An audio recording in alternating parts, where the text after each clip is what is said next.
মাত্ৰ 10 টকীয়া এটা কফি পেকেটেৰে আজি বনাম 4জন মানুহলৈ এটা নতুন ৰেচিপি। এতিয়া অলপ কফিৰ লগত অলপ চেনি আৰু পানী মিক্স কৰিলোঁ, খুব ফেটিলোঁ একদম হাত বিষাই যোৱাকৈ ফেটিলোঁ, খুব ফেটি একচুৱেলি মোৰ কফি ফেটা মেচিনটো নাই, সেইবাবে হাত বিষাই গ'ল। আৰু ইয়াত দেখিছেনে ইমান ধুনীয়া এটা ক্ৰিমি টেক্সচাৰ হৈ গ'ল। এই ধৰণে সকলোৱে ফেটি ল'ব।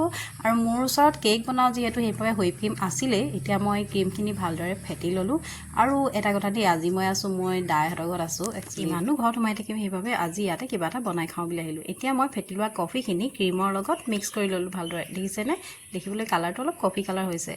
আৰু কেতিয়াবা নিজলৈও এই ধৰণে বনাই খাই ভাল লাগে নহয়নে? আমাৰ ঘৰত এইবিলাক বস্তু খাই ভাল নাপায় কোনেও, অকল বেটা মই আৰু বেটিয়ে খাওঁ। সেইবাবে আৰু অৱশ্যে এইটো বেটিৰ কাৰণে বনোৱা নাই, কাৰণ কফি সৰু ল'ৰা ছোৱালীৰ কাৰণে বেয়া। দেখিছেনে গিলাচত ধুনীয়াকৈ সজাই ল'লোঁ। একচুৱেলি মই নোজল নিবলৈ পাহৰিলোঁ, সেইবাবে অলপ ছাইডত লাগি গৈছে। তাৰপিছত ওপৰতে অলপমান কফি পাউডাৰ ছটিয়াই দিছোঁ, দেখিবলৈ ধুনীয়া হ'বৰ বাবে। হৈয়ে গ'ল ৰেডি। এইটোক আকৌ কফি মৌছ নে কি বুলি কয় দেই।